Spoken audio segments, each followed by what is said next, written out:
Hello friends, मैं C A Sanjay Goyal from Excel educational institute आपका बहुत बहुत स्वागत करता हूं इस वीडियो में। जैसा कि आपने थंबनेल में देखा होगा, how to plan your revision during this preparation leave. तो most of the students C A foundation नवंबर के एग्ज़ाम के लिए लगभग कोर्स ख़त्म कर दिए होंगे या ख़त्म कर देंगे।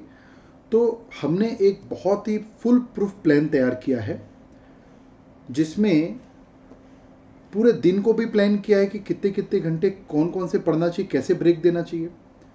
उसके बाद कौन कौन से डे, कौन कौन से सब्जेक्ट की किस तरीके से मिक्सिंग करना चाहिए और सब्जेक्ट को कैसे कंप्लीट करना चाहिए, मॉक टेस्ट को किस तरीके से प्लान करना चाहिए।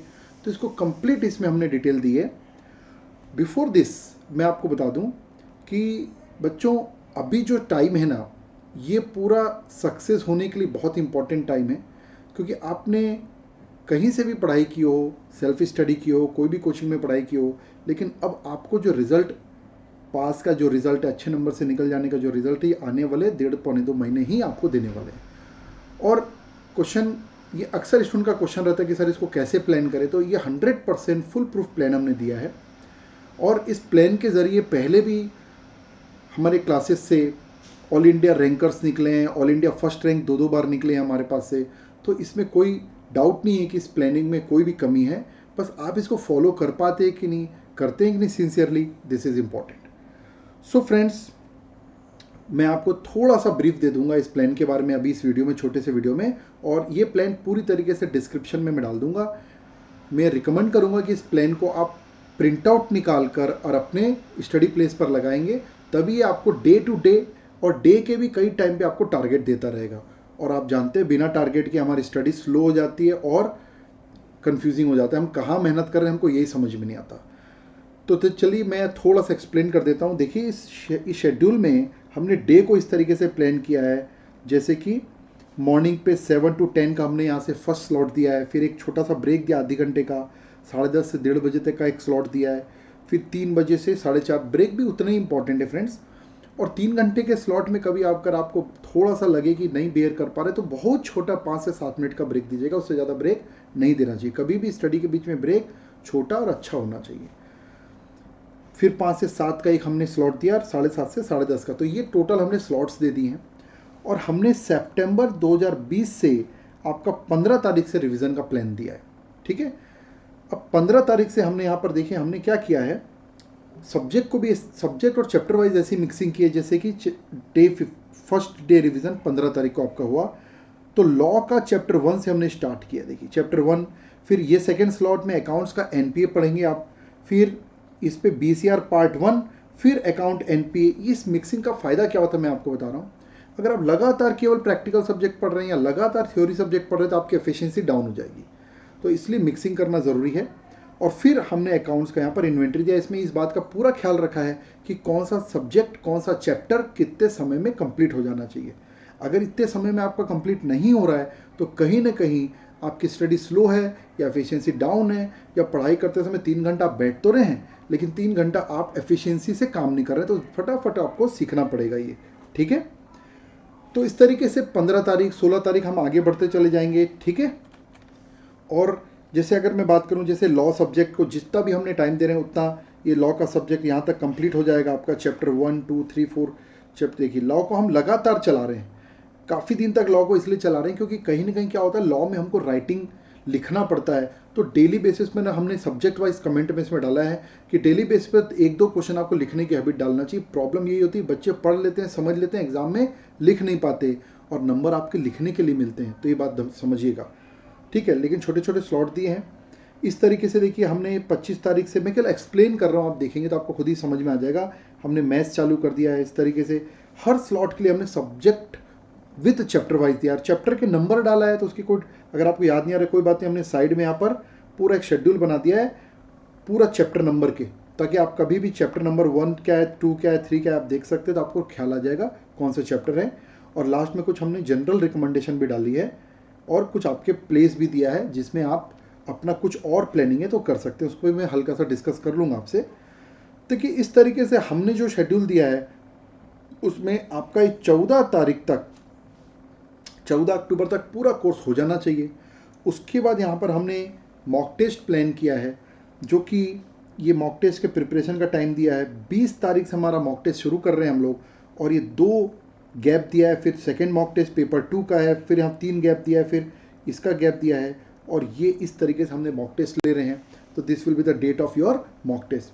फ्रेंड्स ध्यान रखिएगा, मॉक टेस्ट जो होता है ना, ये सही मायने में हमारी एग्ज़ाम के पहले एक रियल एग्ज़ाम की तैयारी होती है, और ये बहुत ही काम की चीज़ होती है। हमने कई बार स्टूडेंट को सरप्राइज होते देखा कि सर मेरे को तो ये सब्जेक्ट में बहुत तैयारी महसूस कर रहा था, लेकिन मॉक टेस्ट मेरा अच्छा नहीं गया। तो कम से कम अपन को एग्ज़ाम के पहले समझ में आ गया कि इसमें थोड़ा एक्स्ट्रा फोकस करना है। तो ये मॉक टेस्ट जो है बहुत इंपॉर्टेंट है। ये मॉक टेस्ट हमारे कोचिंग में जो पढ़े बच्चे हो तो देंगे ही देंगे। अगर आप हमारे क्लास में नहीं पढ़े या सेल्फ स्टडी भी किए हैं तो भी आप ये मॉक टेस्ट देना चाहें तो बिल्कुल दे सकते हैं। आप हमारे सेंटर पे कॉल कीजिए, पता कीजिए, जो भी मिनिमम चार्जेस का हम रखेंगे वो आप दीजिए, और ये मॉक टेस्ट ज़रूर दीजिए। और आपके कोई फ्रेंड्स होंगे उनको भी बताइए कि भाई इस वीडियो को भी शेयर कीजिए। अगर आपको लगता है कि शेड्यूल बहुत अच्छा आप लोगों के लिए हमने बना दिया है तो वीडियो को ज़्यादा से ज़्यादा शेयर कीजिए, लाइक कीजिए, सब्सक्राइब कीजिए चैनल को, और आगे भी अपने फ्रेंड्स को फॉरवर्ड कीजिए। चलिए, अब उसके बाद हमने नवंबर में, क्योंकि एग्ज़ाम है तो यहाँ पर पूरा फुल प्रूफ प्लान दिया है। एक्चुअली क्या होता है, देखिए ये फाइनल रिवीजन बोलते हैं इसको हम, इसमें ये 2 दिन दिया है। ये 2 दिन किस काम के, देखिए क्योंकि लॉ में कहीं ना कहीं थ्योरेटिकल पार्ट है, तो 2 दिन में आप या तो पूरा लॉ कर पाएँ, 50% भी कर पाएंगे, तो आपको ये एग्ज़ाम के समय में जो प्रिपरेशन लीव है वो छोटी नहीं लगेगी। ठीक है, तो ये उस तरीके से प्लान किया है। मैथ्स का 1 दिन यहाँ इसलिए दिया है इस बार क्योंकि मैथ्स को ऑलरेडी 3 दिन का गैप मिल रहा है, लेकिन ये 1 दिन आप इसमें रिवीजन कर सकते हैं। मैथ्स की फॉर्मूला कॉपी को चेक कर सकते हैं, फॉर्मूला याद कर सकते हैं। हम लोग फॉर्मूला कॉपी बनवाते हैं बच्चों से, अगर आपने नहीं बनाया तो अब बना लीजिए, कोई इशू नहीं है। तो इससे कम से कम फॉर्मूले में कॉन्फिडेंस आ जाए आपका। और तो 3 दिन मैथ्स में वहाँ वैसे ही मिलेगा। फिर हमने 2 दिन इकोनॉमिक्स BC को दिया, और फिर 3 दिन 6, 7 और 8 नवंबर को हमने अकाउंट्स का इसलिए दिया है क्योंकि 9 तारीख से आपका अकाउंट का पेपर शुरू हो जाने वाला है। फिर यहाँ पर 1 दिन का गैप मिल रहा है आपको, फिर paper 2 business law and BCR मिल रहा है आपको, 2 दिन की तैयारी करके बैठे ही थे आप। फिर यहाँ पर आपको 3 दिन का गैप मिल रहा है, लेकिन ध्यान रखना 14 तारीख को क्योंकि दिवाली, तो मैंने 3 घंटे यहाँ पर फैमिली टाइम के लिए भी दिए हैं। आप बांट कर मॉर्निंग इवनिंग मिला कर दीजिए, बिल्कुल कोई दिक्कत नहीं है। अगर आपकी कोई वैकेशन भी है उसको भी प्लान कीजिए, प्लानिंग हमेशा अच्छी रहती है, हमेशा अच्छे के लिए रहती है।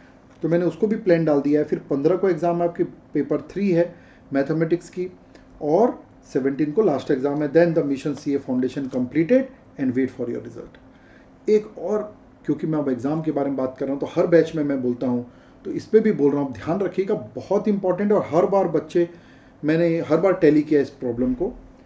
ये जो फर्स्ट एग्ज़ाम होती है ना बेटा, अकाउंट, ये बहुत क्रूशियल होती है। हालांकि हर पेपर में 100 नंबर मिलने वाले हैं, लेकिन पहली क्यों क्रूशियल रहती है, अब आप फील कीजिए कि पहला पेपर आपका ज़बरदस्त गया, सुपर डुपर गया, कितना कॉन्फिडेंस आएगा आपको, आगे के पेपर में और मेहनत करेंगे और अच्छा करोगे, बहुत अच्छी बात है। लेकिन कई बार किसी कारण से पहला पेपर थोड़ा बहुत अच्छा नहीं जाता, कुछ क्वेश्चन छूट गए, कुछ ऐसे एरिया से क्वेश्चन आ गए जो हमारा कॉन्फिडेंस कम था, थोड़ा पेपर बिगड़ गया।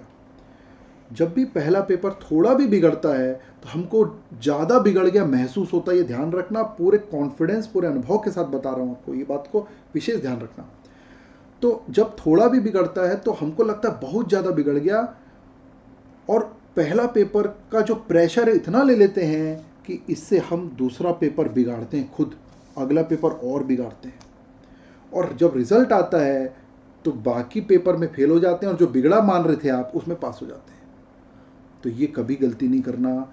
Treat each paper as a separate exam. पहला पेपर खत्म हुआ मतलब पहला एग्जाम खत्म गया, हम दूसरा एग्जाम दे रहे हैं, कभी भी उसका बोझ मत लीजिए। और इसके लिए हाईली रिकमेंडेड एक पॉइंट बता रहा हूँ, पेपर से निकलने के पहले, निकलने के बाद आप अपने फ्रेंड से कोई क्वेश्चन डिस्कस नहीं कीजिए। क्या फ़र्क पड़ेगा, देखिए आपने सोच के आया कि मैंने इतने सही बनाया, डिस्कस करते यार ये भी आंसर मेरा नहीं आया, तो आपका प्रेशर बढ़ेगा, अगले पेपर में प्रभाव पड़ेगा ही पड़ेगा। Don't discuss with your paper with your friends, जब चुपचाप घर चले जाइए आप। हाँ, लास्ट पेपर के बाद जितना डिस्कस करना है ना, टीचर से, फ्रेंड से, फैमिली से डिस्कस कीजिए, कोई इशू नहीं है। ठीक है, ठीक है। तो ये एक ओवरऑल शेड्यूल मैंने यहाँ पर दिया है आपको, और यहाँ पर मैंने आपको ये पूरा ये पॉइंट दे दिया है, ये मतलब पूरे चैप्टर के नाम दे दिए हैं ताकि रेफरेंस क्लियर है। और लास्ट में थोड़ा एक general point to be remember कि मैंने डाला है, क्योंकि अब शेड्यूल डाल रहा हूँ तो इस समय में क्या क्या हमको ख्याल रखना है उसको मैंने दिया है। इसको भी फटाफट में डिस्कस कर लेता हूँ, पढ़ लीजिएगा डिस्क्रिप्शन में। देखिए, पहला है visit your exam visit your exam hall 1 hour prior to first exam. पहले एग्जाम में 1 घंटा पहले जाइए ताकि थोड़ा एक कॉन्फिडेंस बना रहता है, कहाँ हमारा एग्जाम सेंटर है, कहाँ प्रॉब्लम तो नहीं है, सब समझ जाते हैं अपन। फिर अगले एग्जाम में भले आप आधे घंटे पहले जाइए, कोई इशू नहीं है। और वहाँ जाने के बाद अपने फ्रेंड्स से कोई रिवीजन मत कीजिए। ध्यान रखना एग्ज़ाम के जस्ट पहले आधी घंटा एक माइंड, आधी से पौन घंटा 45 मिनट्स माइंड एकदम रिलैक्स रहना चाहिए। अगर बहुत ज़्यादा लास्ट के आवर्स में आप पढ़ लोगे तो इससे वही उसी समय का ज़्यादा हमारे माइंड पे आ जाता है और पुरानी चीज़ों में थोड़ा प्रॉब्लम होती है। ये एकदम साइंटिफिकली प्रूवन है। उसके बाद थिंग्स टू कैरी में विशेष ध्यान रखिएगा, क्या क्या ले जाना है इसकी लिस्ट बना लेना। कई बच्चे कभी कैलकुलेटर भूल जाते हैं ले जाना, तो इसका तरीका क्या है, एग्ज़ाम जब आप निकलते हैं, जब जाते हैं, तो उसी समय आप एक चेकलिस्ट आपके पास होनी चाहिए और चेकलिस्ट को टिक करके जाइए आप। तो मैंने यहाँ डाल दिया, एडमिट कार्ड हो गया, calculator, pencil, pen, scale, eraser, sharpener. और अब कोविड की प्रॉब्लम है तो कोविड से रिलेटेड आप समझिए यहाँ पर आपके पास मास्क और कम से कम सैनिटाइज़र होना चाहिए। पानी अपना खुद का रहे, कोई भी चीज़ दूसरे की लेना ही नहीं है, ना देना है ना टच करना है, ये ध्यान रखिएगा। फिर डोंट डिस्कस पेपर, मैंने बता दिया, अपने फ्रेंड से डिस्कस मत कीजिए। प्लीज़ कीप इलेक्ट्रॉल पैकेट, ये मैं जनरली रिकमेंड करता हूँ। छोटा सा सैशे पैकेट आता है, ये क्या काम आता है मैं आपको बताता हूँ। कभी कभी क्या होता है, और वाटर बॉटल रहनी चाहिए हमारे पास, ये इंस्टेंट एनर्जी काम आता है। कई बार हम ठीक से खा के नहीं जा पाते, या कई बार पेपर टफ देखते हैं या टफ महसूस होता है तो एकदम से एनर्जी डाउन होती है और टेंशन आता है। रिलैक्स हो जाएंगे आप, इससे एनर्जी बनी रहेगी आपकी। In case of tension, depression होता है, इट हैपन। अगर आपको बताऊं मैं आपको, अगर आपको इस प्रिपरेशन के दौरान टेंशन आ रहा है, प्रेशर आ रहा है, डिप्रेशन आ रहा है, तो congratulate, you are a normal person. सबको आ रहा है, ये मत समझना मेरे को आ रहा है। तो फिर इसका हल क्या है, कूल रहिए और feel free to call your teacher. अपने टीचर से, फ्रेंड्स से और फैमिली मेम्बर से बात कीजिए। मेरे हिसाब से सबसे ज़्यादा आपके एग्ज़ाम की प्रॉब्लम को टीचर समझते हैं, तो वो अगर बाकी से बात ना बने तो टीचर से ज़रूर बात कीजिए। कई बार कुछ सब्जेक्ट की कम भी तैयारी हुई है तो कोई बात नहीं, वो टीचर बताएंगे, यार चलो इतना हो गया कोई बात नहीं, अब क्या आप क्या कर सकते हैं ये तो बताएंगे। कभी भी ध्यान रखना, कितनी भी खराब तैयारी हो, कितनी भी खराब तैयारी हो, हमेशा एग्ज़ाम पास करने का जुगाड़ रहता है, ये कभी मत भूलना। हमेशा अपने आप से पूछना अब मैं क्या कर सकता हूँ, और करने लग जाइए। अब जो कर सकते हो करो, काय की टेंशन है, और जो आप कर ही नहीं सकते तो मत करो, काय की टेंशन जब कर ही नहीं सकते तो हमेशा अब मैं क्या कर सकता हूँ सिद्धांत में चलिए। और एक चीज़ मैं बता रहा हूँ, आपने सुना होगा work hard, work smart, work regularly. तो ये जो वर्क हार्ड है ना, इसके साथ एक नया मॉडर्न वर्ड जुड़ गया है, work hard with cool mind. इससे आपकी एफिशिएंसी बढ़ती है। तो मैं हार्ड वर्कर हूँ लेकिन टेंशन लेता हूँ और हार्ड वर्क करता हूँ, एफिशिएंसी डाउन रहेगी। Work hard with cool mind, इसको लिख लेना पक्का, फर्क पड़ता है, आप सामने लिख लीजिए, work hard with cool mind. उसके बाद हेल्दी डाइट लेना है प्रिपरेशन के दौरान। अभी आप हेल्दी डाइट लीजिए, थोड़ा बहुत मॉर्निंग में 10-15 मिनट एक्सरसाइज, योगा, वॉक कीजिए, शाम को थोड़ा सा हल्का सा वॉक कीजिए 10-15 मिनट, मन दूसरा हो जाएगा, पढ़ने में एनर्जी आएगी। ठीक है, कोई भी पॉइंट यहाँ पर बुकिश नहीं है, ध्यान रखना, पक्के अनुभव के आधार पर लिखा गया, 100% आपको फायदा देगा। And avoid unnecessary use of mobile phone, social media, भैया पूरा बर्बाद कर देता है ये, तो फ्लाइट मोड में डाल दीजिए, ज़रूरत नहीं मत यूज़ कीजिए। अब अगर आपको पढ़ना है तो आप अपने पेरेंट्स को दे दीजिए, शाम को ले लीजिए, या टाइम फिक्स कीजिए कि इतने बजे से इतने बजे तक मैं मोबाइल देखता हूँ, कोई इशू नहीं है, उसको भी प्लान कर लीजिए। मैं यहाँ लिख देता हूँ, plan your mobile and social media, उसको भी प्लान कर लीजिए, कोई दिक्कत नहीं है, उसको भी प्लान कर लीजिए कि यार ये दिन भर में ये वाला आधी घंटा मैं देता हूँ, कोई इशू नहीं है। लेकिन अनप्लान्ड वे में आपको पूरा ख़त्म कर देता है मोबाइल।